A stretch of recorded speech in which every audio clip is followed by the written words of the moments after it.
UPSC के जो previous year questions है वो आपके लिए एक खजाना है। आपका एक गाइड और है, वो है previous year papers. Previous year questions became my mantra.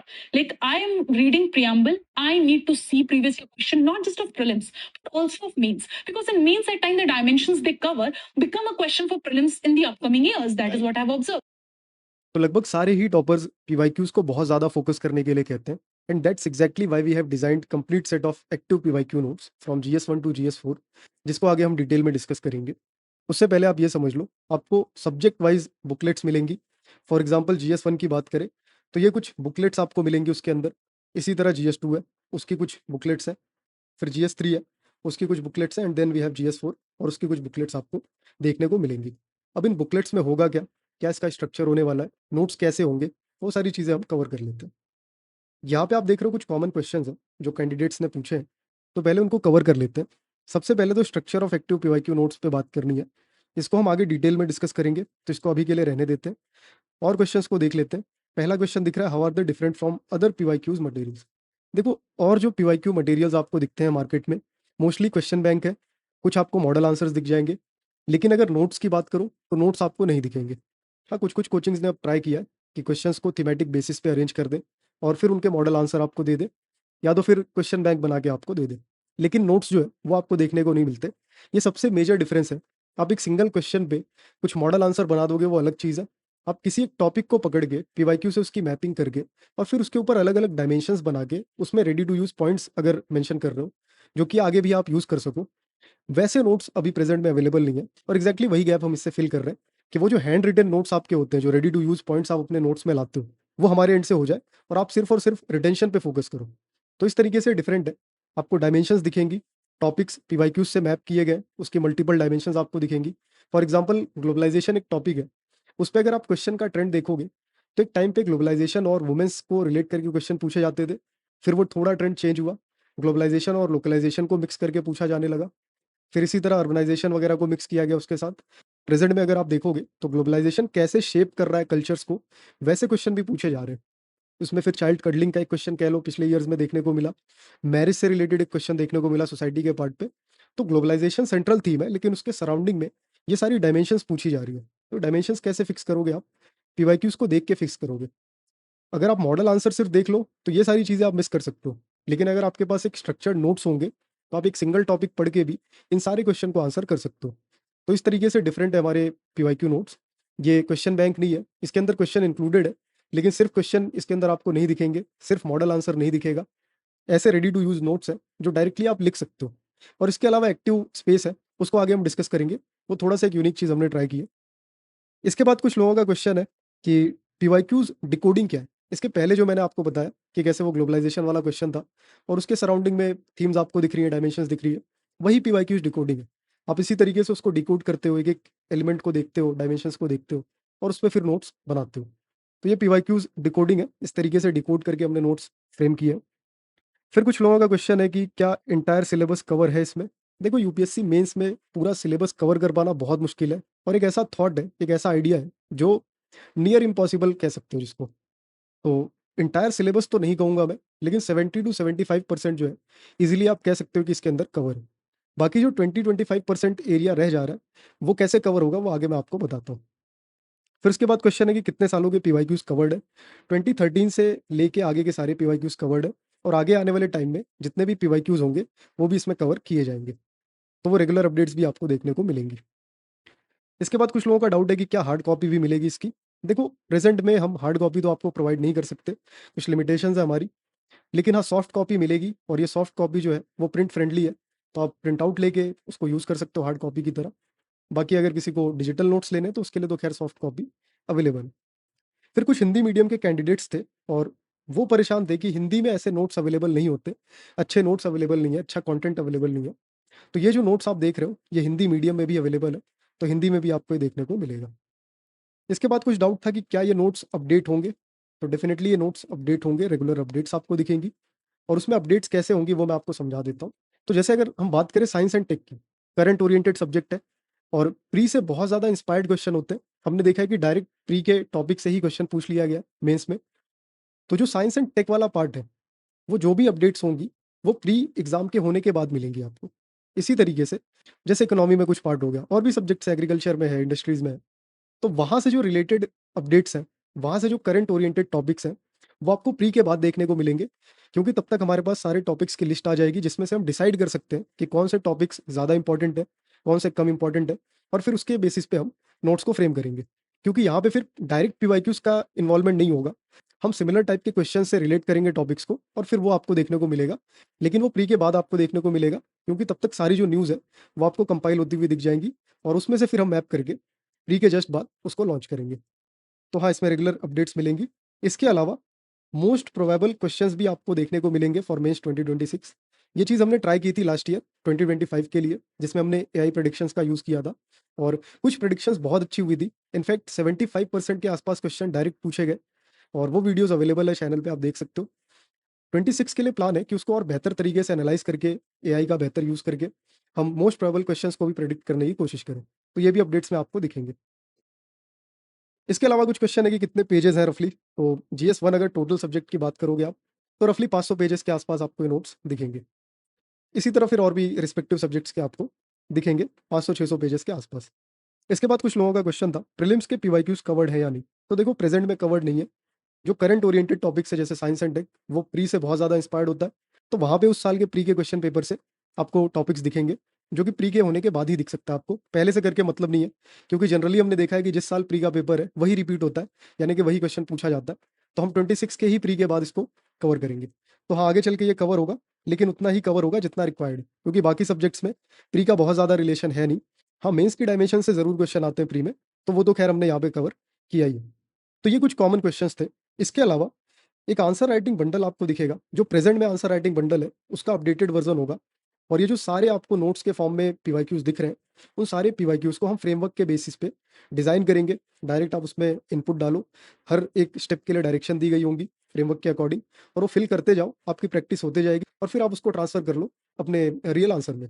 तो उससे आपकी रेगुलर प्रैक्टिस भी होगी, नोट्स भी आप पढ़ लोगे, और पीवाईक्यू साथ साथ कवर करते रहोगे, तो कमीशन की डिमांड भी आप समझ जाओगे। तो ये मोस्ट प्रोबेबली फेब के एंड तक लॉन्च हो जाएंगे, और नोट्स और बंडल को क्लब करके एक बहुत अच्छा आंसर राइटिंग इकोसिस्टम आप बना सकते हो, जो मेंस के लिए बहुत ज़्यादा हेल्प करेगा। तो फाइनली देख लेते हैं कि इसको आप यूज़ कैसे करोगे, नोट्स क्या होने वाले हैं, इसका स्ट्रक्चर क्या होगा। तो स्ट्रक्चर पे आने से पहले ये समझ लो, वैसे तो डिटेल में इसके इंस्ट्रक्शंस दिए गए आपको नोट्स के अंदर, आप वो चेक कर सकते हो। रफली अगर देखा जाए तो कुछ एम्प्टी स्पेसेस है जिसको आप फिल करोगे, इसको हमने एक्टिव स्पेस का नाम दिया। अब ये एक्टिव स्पेस क्यों है? क्योंकि एक्टिव पार्टिसिपेशन होना बहुत इंपॉर्टेंट है।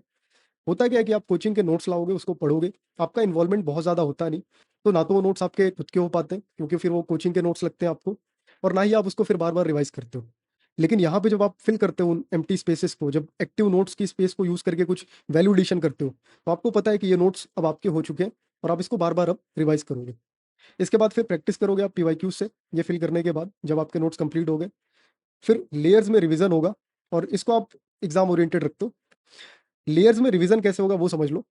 तो सबसे पहले आप देखोगे कि कुछ इस तरीके की इंफॉर्मेशन होगी जिसको आप पढ़ोगे, ठीक है, ये ऑलरेडी मेंशन्ड है।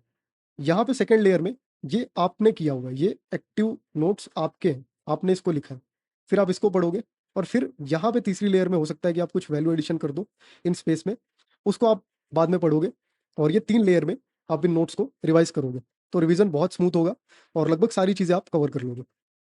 तो नोट्स का कंप्लीट स्ट्रक्चर देखने से पहले इंडेक्स को भी समझ लेते हैं। यहाँ पे आप देख रहे हो कि टॉपिक दिया गया है, और उस टॉपिक के आगे रीडिंग, पीवाईक्यू और रिवीजन के 3 बॉक्सेस बने हुए हैं। फिर कॉन्फिडेंस का एक कॉलम है जिसमें लो, मीडियम और हाई आपको दिख रहा है। यहाँ पे हमने देखा मैरिज इन मॉडर्न इंडिया की बात हो रही है, तो इसकी रीडिंग मैंने लगा ली, फिर उस पर मैं पीवाईक्यूज कवर कर ले रहा हूँ, और फिर इसका मैं रिवीजन कर ले रहा हूँ। ये तीनों स्टेप करने के बाद क्या मेरा कॉन्फिडेंस लेवल है, फॉर एग्जाम्पल मुझे लगता है कि यहाँ पे कॉन्फिडेंस नहीं आ रहा, मैंने यहाँ पे एल लिख दिया, तो मुझे पता है यहाँ पे लो कॉन्फिडेंस है। इसी तरह जब सारे ये कवर हो जाएंगे, और इस तरह एल, एम, एच, और इसी जो भी आपके प्रेफरेंस होंगे, जैसा भी आपको लगता है वो आप फिल कर दोगे, तो एंड में आपके पास ये शीट होगी, और आप इससे देख सकते हो कौन से टॉपिक्स आपको लग रहा है कि और बेहतर किए जा सकते हैं, जिसमें लो कॉन्फिडेंस है, आप उसको उठा के फिर से रिपीट पे करोगे, मतलब उस पर ज़्यादा रीडिंग दोगे। तो ये इंडेक्स का स्ट्रक्चर हो गया। इसके बाद नोट्स के स्ट्रक्चर को समझ लो। ये एक टॉपिक है, उसमें एक ये डायमेंशन हो गई। यहाँ पे हमने देखा कि ये सारी डिटेल्स मेंशन है ऑलरेडी, लेकिन यहाँ पे एक डायग्राम स्पेस दे दी गई, और यहाँ पे आपसे कह दिया रॉक साइकिल बना दो। इग्नियस, सेडिमेंट्री, मेटामॉर्फिक का जो पूरा साइकिल है, कैसे वो ट्रांजिशन आपको दिखता है, वो यहाँ पे आप ड्रॉ कर लो। ये डायरेक्ट आप यूज़ कर सकते हो अपने आंसर कॉपी में, बहुत अच्छा वैल्यू एडिशन होगा।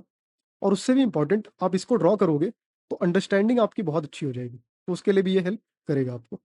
इसके अलावा यहाँ पे आपको कुछ स्पेस दिख रहा है, इसमें आप एक्टिव वैल्यू एडिशन भी कर सकते हो। फॉर एग्जांपल हमने देखा रॉक्स ऐसा टॉपिक है जो करंट ओरिएंटेड नहीं है, ठीक है, लेकिन दूसरा टॉपिक अगर देखा जाए, यहाँ पे आप देख रहे हो टेक इन्फ्लुएंस की बात हो रही है और उसके कुछ डायमेंशंस है।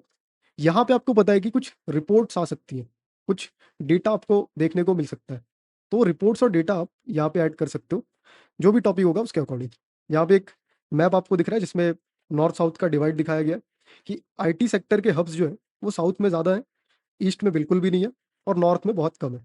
तो इससे क्या पता लग रहा है कि टेक क्लस्टर्स जो है वो कल्चर्स को शेप कर रहे हैं, नॉर्थ साउथ डिवाइड है। और कल को मुझे लगता है कि कोई एक रिपोर्ट पब्लिश होती है जिसमें नंबर्स दे दिए गए कि ठीक है कहाँ पे कितना पेनिट्रेशन है टेक का, वो नंबर यहाँ पे आके मैं अपडेट कर दूंगा और डायरेक्टली उसको अपनी आंसर कॉपी में मैं मेंशन कर लूंगा। तो ये जो है इस तरीके से आप यूज़ करोगे। इसी तरह कुछ ये और नोट्स आप देख रहे हो, बुद्धिस्ट स्तूप आर्ट की बात हो रही है। यहाँ पे देखो इंट्रोडक्शन है और ये हेडिंग आपको दिख रहा है कि ब्लैंक है। यहाँ पे आप बना सकते हो कि कौन कौन से आर्किटेक्चर आपको दिखते हैं, ये डायरेक्ट आप यूज़ कर सकते हो। फैंसी डायग्राम आप रियल एग्जाम में नहीं लिख सकते, बना सकते, आप आंसर कॉपी में ऐसे ही डायग्राम्स को ड्रॉ कर सकते हो। तो ये आपके पहले से रेडीमेड बने होने चाहिए, तभी आप उसको डायरेक्टली यूज़ कर पाओगे, नहीं तो आप कंफ्यूज रहोगे। तो ये बहुत इंपॉर्टेंट है, आपका जो एक्टिव इन्वॉल्वमेंट है वो होना बहुत ज़्यादा इंपॉर्टेंट है, खास करके आंसर राइटिंग अगर आपको मेंस में करनी है तो उसके लिए। इसी तरह फिर और भी है, देखो यहाँ पे डायग्राम स्पेस दी गई है और यहाँ पे आपको बताया गया कि क्या करना है इसके अंदर आपको, तो आप वो ढूंढ के यहाँ पे ग्राफ ड्रॉ कर लो या फिर मैप ड्रॉ कर लो, जो भी आपको ठीक लगता है आप कर सकते हो। तो कुछ इस तरीके के नोट्स आपको दिख रहे हैं और फाइनली आपको टॉपिक के एंड में एक पीवाईक्यू मिलेगा इस तरीके से, जिसको आप प्रैक्टिस करोगे। प्रैक्टिस कहाँ करोगे, इस तरीके की शीट है, इसका प्रिंट आउट ले लो, नहीं तो फिर A4 शीट पे मार्जिन्स ड्रॉ कर लो, या फिर वो जो यूपीएससी की जेनरिक कॉपीज आती है जिसमें ऑलरेडी मार्जिन्स बनी होती है, उस पर आप लिखना चालू कर दो और ट्राई करो जितने यहाँ पे पेजेस दिए गए, जितनी लिमिट है उतने में इसको कंप्लीट कर लो। तो आपने नोट्स कवर कर लिए, आपने उसमें एक्टिव इन्वॉल्व हो गए, आपने उसमें वैल्यू एडिशन कर लिया और फाइनली आपने उस पीवाईक्यू को भी एड्रेस कर लिया, उसको भी लिख लिया और आपकी प्रैक्टिस जो है कंप्लीट हो गई। बाद में जब आप आओगे इसको रिवाइज करोगे, अगर आपको लगता है कि आपके आंसर की क्वालिटी अच्छी नहीं है, फिर से एक बार लिख के देखो, कंपेयर करो और आपको लग रहा है कि ठीक है यहाँ पे लो कॉन्फिडेंस था और पहला जो आंसर था, फर्स्ट आंसर, वो उतना अच्छा नहीं था, लेकिन सेकंड टाइम जब आपने लिखा तो आंसर की क्वालिटी इंप्रूव कर गई। बस आप वहाँ पे श्योर हो जाओ कि ये टॉपिक इजीली आप कवर कर लोगे अगर फ्यूचर में आता है तो ये कुछ डिटेल थी नोट्स की। इसके अलावा भी अगर आपका कुछ डाउट है, कुछ कन्फ्यूजन है, तो आप टीम से कॉन्टैक्ट कर सकते हो, उनका नंबर आपको अभी मिल जाएगा। कैसे आप इसको एक्सेस कर सकते हो वो समझ लो। कमेंट में दिए गए लिंक पे अगर आप क्लिक करोगे तो कुछ ऐसा इंटरफेस आएगा जिसमें अगर आपको लगता है कि कंप्लीट GS1 से GS4 आपको बाय करना है तो यहाँ पे टिक करके प्रोसीड कर दो। वहाँ पे आपके सामने प्राइस आएगा, वो प्राइस आपको पे नहीं करना है। अगर आप कंप्लीट GS1 टू GS4 के नोट्स लेते हो, आपको सिंपल सा एक PYQ 50 कूपन कोड लगाना है और प्राइसेस जो है 50% तक डिक्रीज कर जाएंगे और जो प्राइस आपको दिख रहा है वो इफेक्टिव प्राइस आपको पे करना है। अगर किसी को लगता है कि उसने GS1 के नोट्स बना लिए, GS2 के बना लिए और सिर्फ उसको GS3 और GS4 के नोट्स चाहिए, वो क्या कर सकता है, वो यहाँ पे सेपरेट सब्जेक्ट वाइज भी सेलेक्ट करके ले सकता है। तो GS3 की आप सेलेक्ट कर लो, प्रोसीड करो और प्रोसीड करने के बाद जो प्राइसेस आपको दिख रहे हैं वो आपको पे नहीं करना है। सेपरेट अगर आप लेते हो, PYQ 30 कोड है, PYQ 30, इसको आप अप्लाई करोगे 30% का डिस्काउंट आपको दिखने को मिल जाएगा और जो इफेक्टिव प्राइस वहाँ पे आपको दिखेगा वो फिर आपको पे करना है। तो इस तरीके से आप एक्सेस कर सकते हो। उसके अलावा अगर कुछ डाउट है, कन्फ्यूज़न है, ये टीम का नंबर है, उस पे कॉन्टैक्ट करो। कुछ भी कन्फ्यूज़न है वो आपको गाइड कर देंगे। एंड फाइनली जाने से पहले आप एक चीज़ समझ लो कि जो भी ये नोट्स आप देख रहे हो, इसमें बहुत ज़्यादा टाइम हमने लगाया है, बहुत ज़्यादा एफर्ट लगा है और हमारा वैसा नेचर नहीं रहा है कि हम ऑर्डिनरी चीज़ों को डिस्कस करें। हमने जब भी कुछ ट्राई किया है, कुछ ना कुछ नया ही किया है, whether it is toppers comparison, beat answer writing bundle, या फिर अभी जो आप ये एक्टिव PYQ नोट्स देख रहे हो इसकी बात कर लो। इसके अलावा हमारा आंसर राइटिंग जो पूरा कोर्स है उसका स्ट्रक्चर अगर आप देखोगे तो वो सारी चीज़ें जो भी हमने डिज़ाइन की है वो बैठ के बहुत ज़्यादा टाइम, रिसर्च और मेहनत से डिज़ाइन हुआ है। तो वो चीज़ आपके दिमाग में होनी चाहिए। आने वाले टाइम में मैं आपको गारंटी कर सकता हूँ कि ये सेम स्ट्रक्चर आपको मल्टीपल प्लेटफॉर्म्स पे दिखेगा। प्रेजेंट में हम इकलौते हैं जो ये कर रहे हैं, आने वाले टाइम में चीज़ें कॉपी होंगी, जो कि ठीक भी है, गलत भी नहीं है। लेकिन हाँ, पहले अगर आप कॉम्पिटिशन से चीज़ें कर लेते हो तो आपकी जर्नी थोड़ी स्मूथ होती है और शायद हो सकता है कि आपको कम टाइम लगे दूसरे आपके कॉम्पिटिटर से। तो इतना इस वीडियो के लिए और मिलता हूँ मैं आपसे अगली वीडियो में, जहाँ पे हम टॉपर कॉपीज़ को कंपेयर करना कंटिन्यू करेंगे और भी बहुत सारी चीज़ें लाइंड अप है, वो सारी चीज़ें धीरे-धीरे आपको देखने को मिलेंगी।